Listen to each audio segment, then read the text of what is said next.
ততক্ষণে স্থান ত্যাগ করে হিয়ন। তবে কি মেয়েটাকে গ্রামে ফিরিয়ে দিতে যাবে হিয়ন? মেয়েটা হয়তো তার ছেলের ধৈর্যের পরীক্ষা একটু বেশি নিয়ে ফেলেছে। বারংবার পরিবারের সামনে হেনস্থা হলে রাগ তো হবারই কথা। মনে হচ্ছে ছেলের ঘাড়ে উঠবো ঝামেলা চাপিয়ে দিল। ঝামেলা চাপিয়ে দিলেন। হিয়ন যদি সিদ্ধান্ত নেয় মেয়েটিকে ফিরিয়ে দিয়ে আসবে, তাহলে তো ঝামেলা বৃদ্ধি পাবে। গ্রামের লোকগুলো তো ছেড়ে কথা বলবে না। সবটা যতটা সহজ ভেবেছিলেন লাইলা খাতুন, আসলে পরিস্থিতি তার চেয়ে ঢের জটিল। সমস্ত ভাবনা ক্রমেই মস্তিষ্ক দুর্বল করে দিচ্ছে। বিকেল নাগাদ বাসায় ফিরেছে হিয়ন। পাশে টুনিকে দেখতে পেয়ে এক প্রকার চমকে ওঠেন লাইলা খাতুন। ছেলে তবে গ্রামে গিয়েছিল তার দেবরের মেয়েকে নিয়ে আসতে। যাওয়ার আগে বলে গেলেই হতো, তাহলে আর অযথা দুশ্চিন্তা করতেন না তিনি। ক্লান্ত শরীরে সোফায় এসে বসেছে হিয়ন। শান্ত গলায় মায়ের উদ্দেশ্যে বলল, মামুনি, আমি গ্রামে গিয়েছিলাম টুনিকে নিয়ে আসতে, আর প্রিহুলার কাগজপত্র যা প্রয়োজন ছিল নিয়ে এসেছি। আজ থেকে টুনি আর প্রিহুলা তিতিনের রুমে থাকবে। আমি কাকিমাকে বুঝিয়ে বলে এসেছি। মনে মনে অনেকটা নিশ্চিন্ত হলেন লাইলা খাতুন। ওষ্ঠকোণে হাসি নিয়ে বললেন, ভালো করেছিস, তুই গিয়ে ফ্রেশ হয়ে নে, টুনিকে রুমে নিয়ে যাচ্ছি আমি। উঠে নিজের রুমে এগোয় হিয়ন। সকালে মায়ের করা প্রশ্নের উত্তরটুকু দিতেই টুনিকে নিয়ে এসেছে। মেয়েটা বাড়াবাড়ি রকম শুরু করেছে। টুনি না থাকলে মেয়েটা রোজকার বাইনা ধরে বসে থাকবে হিয়নের সাথে থাকার জন্যে। স্কুলে ভর্তি করানোর শেষে সমস্ত দায়িত্ব মায়ের হাতে অর্পণ করবে। তিনি দায়িত্ব নিয়েছেন সামলাক। ফ্রেশ হয়ে ব্যালকনিতে আসে হিয়ন। দোলনায় চোখ পড়তেই চমকে ওঠে। পা তুলে বসে বসে চকলেট খাচ্ছে প্রিহুলা। মুখের কয়েক জায়গায় লেগে আছে। কিয়ৎক্ষণ যাবৎ তাকিয়ে আছে হিয়ন। এই অবুঝ মেয়েকে ঠিক কি বুঝে বিয়ের পিড়িতে বসিয়েছে তার বাবা মা বুঝে আসে না হিয়নের। মেয়েটার যদি ওই দিন সত্যি বিয়ে হয়ে যেত, কি করে গুছিয়ে সংসার করত সে? তার বাবা মা কি এটুকু বোঝেনি? চকলেট শেষ হতেই প্রিহুলা পাশ ফিরে তাকায়। হিয়নকে দেখে হাসি ফুটে ওঠে মুখে। দ্রুত নেমে দাঁড়িয়ে বলে, জামাই, আপনি কখন আসছেন? ধ্যান ভাঙে হিয়নের। আমতা আমতা করে কোনো রকম বলে, একটু আগে। মুখের এই অবস্থা করেছো কেন? বার কয়েক নেত্র ঝাপটিয়ে বলল প্রিহুলা। কি করছি? ইশারায় বলল হিয়ন। মুখে চকোলেট মেখে আছে তোমার। হিয়ানের সামনে এসে দাঁড়ায় প্রিহুলা। নিজের চোখ দুটো টেনে নিয়ে ঠোঁট উল্টে দেখতে থাকে মুখ। কিছুই তো ভালো মতো দেখা যাচ্ছে না।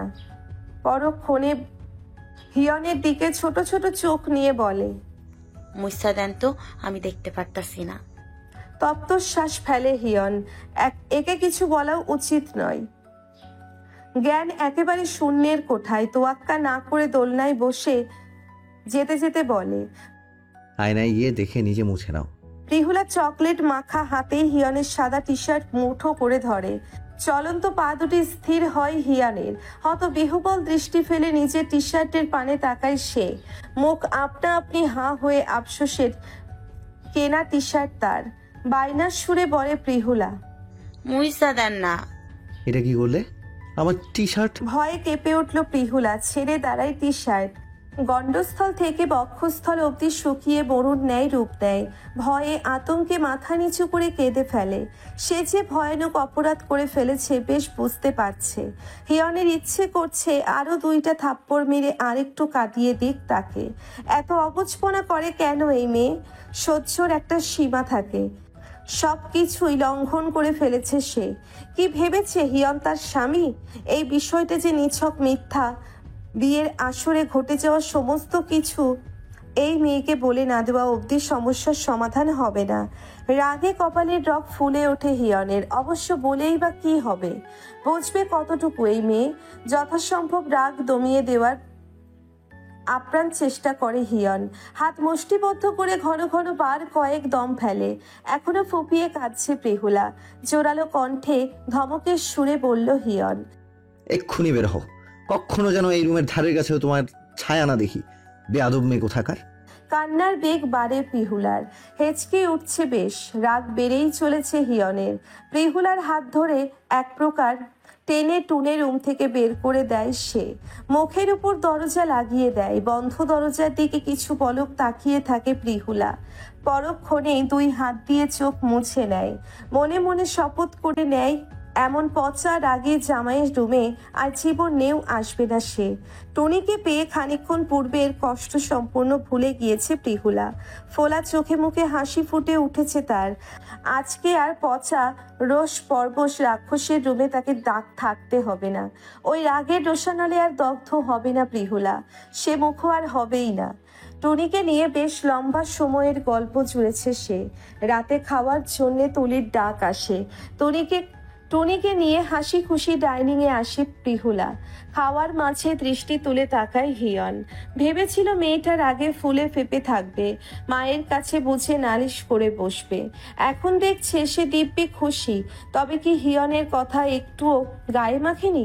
খাওয়ার মাঝে কম বেশি সকলের সঙ্গেই কথা বলেছে প্রিহুলা। একটা বারের জন্যে হিয়নের পানে তাকায়নি পর্যন্ত। বিষয়টা বেশ অবাকই করলো হিয়নকে। এমনিতে তো বেশ উৎফুল্ল চিত্তের মনে হচ্ছে মেয়েটাকে। তবে হিয়নকে এড়িয়ে কেন যাচ্ছে? কি বোঝাতে চাচ্ছে? অভিমান করেছে কিশোরী? খাওয়া শেষ করে টুনিকে নিয়ে তিতিনের রুমে গিয়ে চলে যায় প্রিহুলা। স্বস্তির শ্বাস ফেলেন লাইলা খাতুন। কোনো রকম বাক্য ছাড়া মেয়েটি নিশ্চুপ চলে গেল। গ্রামের গল্প ছুড়েছে প্রিহুলা। টুনির কাছে মা বাবা আর ভাইয়ের খোঁজ নিচ্ছে। আজকে যে হিয়ন গ্রামে গেছে সেটা প্রিহুলাকে জানানো হয়নি। তাকে দিয়ে সমস্ত কাগজপত্র আনিয়েছে সেটাও বলে। হতভম্বের মতো চুপচাপ টুনির কথা শোনে প্রিহুলা। টুনি বছর খানেকের জন্য এসেছে জানতে পেরেছে, আনন্দে আত্মহারা হয়। অচেনা এই শহরের সহপাঠী তো মিলল তার।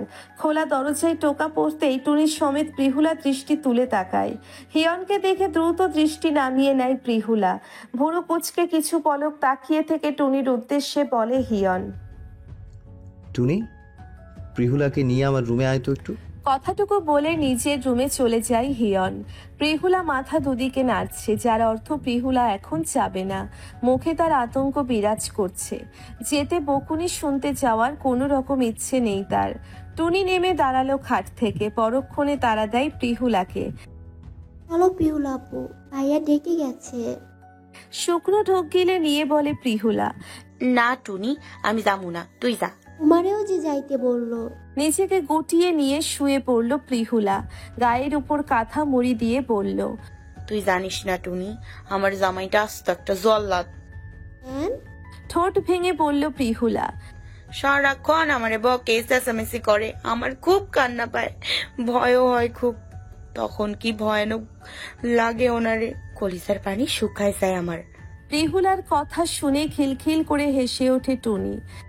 তুমি নিশ্চয়ই অপরাধ করো, নয়তো ভাইয়া বকবো কেন? ভাইয়া তো খুব ভালো। তুই জানিস না আমি কত ভালো? গ্রামের সবাই আমারে কত আদর করে, আর বজ্জারটা আমারে শুধু বকে আর বকে। আচ্ছা এখন চলো, ভাইয়া অনেকক্ষণ আগে ডেকে গেছে। পরে যদি আবার এসে বকুনি দেয়। মুখ ফুলিয়ে চোখে মুখে কাঁথা টেনে নিয়ে বলল প্রিহুলা। বললাম না যাবো না, তুই যা। বাকি কথা বাড়াই না টুনি। অগত্যা চলে যায় একাই। হিয়ন টেবিলে বসে বসে মনোযোগের সহিত ডায়েরি লিখছে। প্রিহুলার হাব ভাব ঠাউর করতে পারছে না।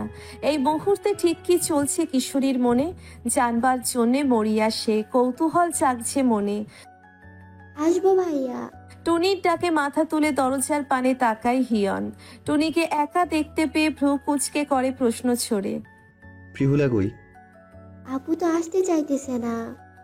কিঞ্চিত রাগ হয় হিয়নের। সারাদিন তার রুমেই থাকা হয়, আর এখন ভাব নেওয়া হচ্ছে। তবে কি হিয়নের বকুনিতে অভিমান করলো মেয়েটা?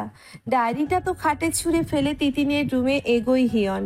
ক্রুদ্ধ হয়েই যেন ছুটে গেল হিয়ন। ফাঁকা ঢোক গিলে ভয়ার্থ চোখে তাকিয়ে আছে টুনি। নির্ঘাত প্রিহুলাপুর কপালে দুঃখ আছে আজ। তখন ভাইয়ার কথা মতো তার সঙ্গে চলে আসলেই তো হতো। এই জন্যেই ভাইয়া তাকে বকাবকি করে। এখন তো দেখছে দোষ সম্পূর্ণ প্রিহুলাপুর। ভয়ে ভয়ে হিয়নের পেছন পেছন ছোটে টুনি। গুটিসুটি হয়ে খাটের এক কোণে শুয়ে আছে প্রিহুলা। আপাদমস্তক পাতলা কাঁথায় আবৃত। ভয়ে এখনো চোখে ঘুম ধরা দিচ্ছে না। তার খোঁজে আবার এখানে চলে আসবে না তো রাক্ষসটা? তখন তো দিব্যি তাড়িয়ে দিয়েছিল রুম থেকে। শার্টে একটুখানি চকলেটই তো লেগেছিল, একটু আধটু ভুল না হয়েই গিয়েছিল। তার জন্য রাগে যেন প্রিহুলাকে গিলে ফেলার অবস্থা। তখনকার কথা ভাবতেই ভয়ে চোখ মুখ খিচে নেয় প্রিহুলা। সর্বাঙ্গ কাটা দিয়ে ওঠে। টুনির জন্যে খানিক চিন্তা হচ্ছে, ফের যদি তাকে ডাকতে আসে।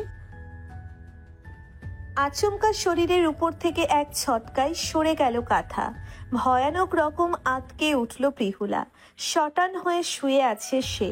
সম্মুখে উজ্জ্বল তামাটে কাত্র বর্ণের বলিষ্ঠ দেহী পুরুষের রাগত্ব মুখশ্রী। হতবিহ্বল চাহনি প্রিহুলার। কাঁথা হাতে দাঁড়িয়ে আছে হিয়ন। ভয়ের সর্বাঙ্গ মৃদু ঝঙ্কার তুলল প্রিহুলার। আজই বুঝি তার শেষ দিন। ভেতরে কথাটা তালগোল পাকালো। অথর্চোরা কাঁপছে ভীষণ। প্রশ্নবিদ্ধ দৃষ্টি হিয়নের। ও চোখে বেশিক্ষণ তাকিয়ে থাকার সাহস করে উঠতে পারল না ছোট্ট প্রিহুলা। কাঁথা ফেলে দিয়ে এগিয়ে আসলো হিয়ন। হ্যাচকা টানে বসিয়ে দিল প্রিহুলা।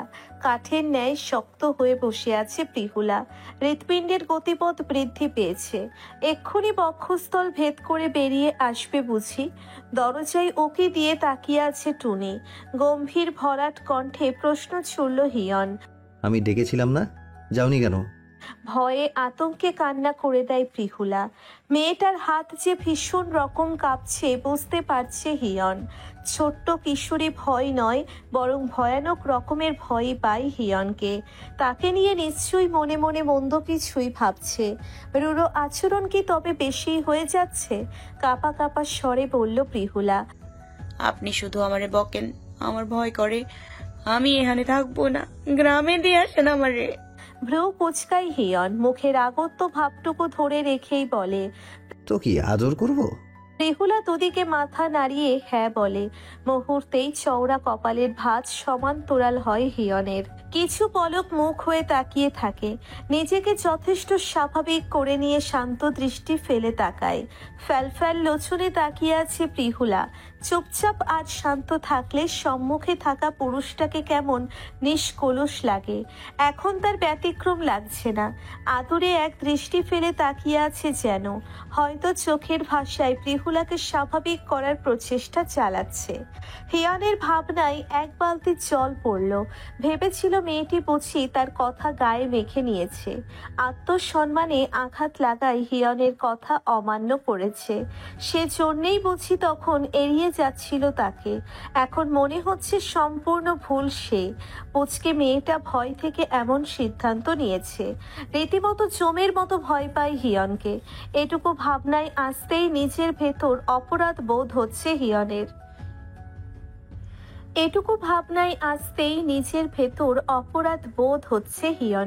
একটা মানুষকে দূরে ঠেলে দেওয়ার জন্য ভয় দেখানোটা নিশ্চয়ই উচিত নয়। মেয়েটার কোনো রকমের দায় যখন তার নেই, তবে নীরবেই দূরে চলে যাওয়া যাক। তপ্তশ্বাস ফেলে প্রিহুলাকে কোলে তুলে নিল হিয়ন। অবাক দৃষ্টি ফেলে হিয়নের খোঁচা খোঁচা দাড়ির দিকে তাকিয়ে আছে প্রিহুলা। এরূপ পরিস্থিতির জন্য মোটেও প্রস্তুত ছিল না সে। তবে কি লোকটা তাকে বাড়ি থেকে বের করে দেওয়ার বন্দোবস্ত করছে? নাকের পাটা ফুলিয়ে কান্না আসতে চাইছে। দিক তাকে বের করে। যেদিকে চোখ যায় চলে যাবে প্রিহুলা। এই রাশভারী ছেলেটার থেকে মুক্তি মিলবে তো? আর চোখে তাকিয়ে কম্পিত স্বরে শুধালো। কই নিয়ে যাইতেছেন আমারে? হেঁটে কক্ষ ছেড়ে বেরিয়ে আসে হিয়ন। টুনি বড় বড় চোখ নিয়ে চুপচাপ তিতিনের রুমের ভেতর চলে যায়। নিশ্চুপ হিয়নকে দেখে ফের একই প্রশ্ন করে প্রিহুলা। ভয় তার কলিজা কামড়ে ধরেছে। এই রাত্রিরে কি চাইছে উনি? সকাল হলেই না হয় বের করে দিতেন। এত রাতে কোথায় যাবে প্রিহুলা?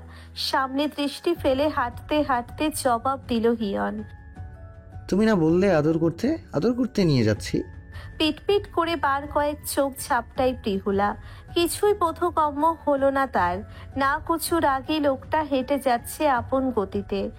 ফের কাঁপা কাঁপা স্বরে বলল প্রিহুলা। তিতিরাপুর রুমেই আদর করতেন? একদম চুপ। এক ধমকেই নিশ্চুপ হয়ে গেল প্রিহুলা। হিয়ন ব্যালকনিতে এসে দোলনায় বসিয়ে দেয় প্রিহুলাকে। ভয়ে জড়সড় হয়ে বসে আছে সে। একটুও ভয় কমেনি। হিয়নের হাবভাব বোঝা মুশকিল। কখন আবার রাম ধমক দিয়ে রাগ ছাড়ে কে জানে। প্রচন্ড চলতেষ্টা পেল প্রিহুলার। বাঘের গুহা থেকে ছাড়া না পাওয়া অবধি ভয় কিছুতেই কমবে না। রুমের দিকে তাকিয়ে টুনিকে খুঁজছে বারংবার। রাক্ষসটার কাছে প্রিহুলাকে ফেলে দিয়ে দিব্যি পালিয়েছে টুনিটা। এখান থেকে একবার ছাড়া মিলুক, পরক্ষণে টুনির ব্যবস্থা করবে মনে মনে ভেবে নেয় প্রিহুলা। রুমের ভেতরে গিয়ে টেবিল হাতড়ে কিছু খুঁজছে হিয়ন। নিশ্চুপ সেদিকে তাকিয়ে প্রিহুলা। মারার জন্যে লাঠি খুঁজছে না তো আবার? দোলনা থেকে উঠে দাঁড়ায় প্রিহুলা। জোরালো কণ্ঠে বলে, টুনি কই? আপনি তো টুনিরেও আসতে বলছিলেন, আমি ডাইক্কা নিয়ে আসি। পুরো গম্ভীর স্বরে উত্তর আসলো। চুপচাপ দাঁড়াতে বলেছি। পরক্ষণে প্রিহুলা দৃষ্টি রাখে শুভ্র মার্বেল খচিত মেঝেতে। আর একটা টু শব্দও করে না, পাছে না মার খেয়ে বসে। হিয়ন রুমের ভিতর থেকে এক বক্স ডেয়ারি মিল্ক চকলেট নিয়ে ব্যালকনিতে আসলো। পুরো প্যাকেট ভর্তি চকোলেটে ঠাসা। হিয়নের উপস্থিতি টের পেয়েও দৃষ্টি তুলবার সাহস করেনি প্রিহুলা। অনুমতির অপেক্ষায়। ভীরু প্রিহুলাকে দেখে ওষ্ঠ কোণে মৃদু হাসি ফুটে ওঠে হিয়নের। নীল সাদা মিশ্রিত সালোয়ার কামিজ গায়ে চড়ানো কিশোরী চিবুক নামিয়ে রেখেছে। মাথার খোপা অনেকটা আলগা হয়ে ঝুলে আছে। টুটির কাছটায় ফুটে উঠেছে রক্তিম গাঢ় তিলক। কয়েক সেকেন্ড সেদিকে স্থির শীতল দৃষ্টি ফেলে তাকিয়ে রইল হিয়ন। ওড়না তো কোনো কালেই সামলাতে জানে না এই মেয়ে। ফলস্বরূপ এসব ভয়ানক কিছু উন্মোচিত হয়ে থাকে। তপ্তশ্বাস ফেলে বলে হিয়ন, গ্রামে থাকাকালীন কি সেলোয়ার কামিজ পরনি? দৃষ্টি তুলে তাকায় প্রিহুলা। শাড়ি কাপড় পরছি। না, এগুলো তোমার। মুহূর্তেই সমস্ত ভয় জড়তা কেটে গিয়ে উৎফুল্ল হয়ে ওঠে সে। চোখ উপচে পড়ছে খুশির জোয়ার। পকেটে হাত পুড়ে তাকিয়ে আছে হিয়ন। চকলেট হাতে নিয়ে বলে প্রিহুলা, সবগুলো আমার জন্য? হুম।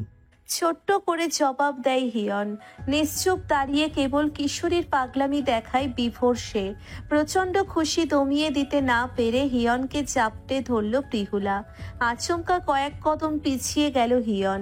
সাবধানতার সহিত আগলে নিল প্রিহুলাকে। একটুর জন্যে পড়েই যাচ্ছিল সে। এত হুটহাট স্বভাবের কেন এই মেয়ে? আমার ভালো জামাই। প্রিহুলাকে ছাড়িয়ে কোনো রকম দাঁড় করায় হিয়ন। মুহূর্তেই হাসিটুকু উবে যায় প্রিহুলার। অপরাধীর মতো মুখখানা থমথমে করে নিয়ে বলে, ভুল হইয়া গেছে। আপনি তো বলছিলেন জড়াই ধরতে না, মনে ছিল না। আর কখনো এমন হইব না। কথাটুকু কোনো রকম তোয়াক্কা করলো না হিয়ন। এই মুহূর্তে কোনো রকম রাগ দেখাতে চাচ্ছে না সে। অন্তত হিয়নের জন্যে মনে ভালো কিছু পুষে রাখুক মেয়েটা। ভালোটুকু নিয়েই না হয় দূরত্বের সূচনা হোক। হিয়নের দিকে ভালোভাবে দৃষ্টি পড়তেই চমকে ওঠে প্রিহুলা। চকলেট মাখা টি শার্টটা এখনো গায়ে জড়িয়ে আছে সে। অবরুদ্ধ নজরে তাকিয়ে আছে প্রিহুলা। কিয়ৎক্ষণ পূর্বের ভুলের কথা মনে পড়ে যায়। মুহূর্তেই আবারও দৃষ্টি নিচু করে নেয় সে। প্রিহুলাকে অবলোকন করে নিয়ে বলে হিয়ন, না, এবার চকোলেট খেতে পারো। মুখ আর দুই হাত যখন মাখামাখি হয়ে একাকার হয়ে যাবে তখন ইচ্ছে মতো আমার টি শার্ট মাখিয়ে দিও। একটু রাগ করবো না আমি। দৃষ্টি তুলে আর চোখে তাকায় প্রিহুলা। হিয়নের কথাটুকু ছোট্ট মস্তিষ্ক ঠাউর করে উঠতে পারল না। বলল, আপনার রাগ কি কমছে? প্রিহুলার কথায় বড্ড হাসি পায় হিয়নের। সঙ্গোপনে হাসিটুকু আড়াল করে নিয়ে বলে, রাগ তো তুমি দেখালে। ভ্রুকুটি করে নিয়ে বলে প্রিহুলা, আমি কই রাগ দেখাইলাম? এই যে ডাকার পরও আসছিলে না, এটা রাগ নয়? আপনিই তো আসতে নিষেধ করছিলেন। ভয়ে আসি নাই। আপনি বকা দিলে আমার অনেক কান্না পায়। এই যে এখন একটু রাগ নাই। সব সময় এইরকম থাকবেন। চোখ ছোট ছোট করে নিয়ে বলে হিয়ন, কেন, আমি কি খুব বকি তোমায়? বকেনি তো। বকার মতো কাজ করবে না আর। তাহলে কথাটুকু বলে ঘড়ির দিকে তাকায় হিয়ন। রাত 12টা বেজে গেছে ইতিমধ্যেই। এক্ষুনি ঘুমাবার বন্দোবস্ত করতে হবে তাকে, নয়তো সকালে চোখ থেকে ঘুম নামতে চাইবে না। হাই তুলে নিয়ে বলে হিয়ন, বকবো না, যাও শুয়ে পড়ো। আর টুনিকেও চকোলেট দিও। মাথা কাত করে সাই জানায় প্রিহুলা। ব্যালকনি পেরিয়ে রুমে আসতেই থমকে দাঁড়ায়, পরক্ষণে ঘুরে তাকিয়ে বলে, আপনি না বলছেন আদর দেবেন? প্রিহুলার কথায় ভ্যাবা চাকা খায় হিয়ন। গোল গোল চোখে হতবুদ্ধি হয়ে কেবল তাকিয়ে থাকে। আমতা আমতা করে কোনো রকম বলে। কিসের আদর? প্রিহুলা চকোলেট খেতে খেতে জবাব দেয়,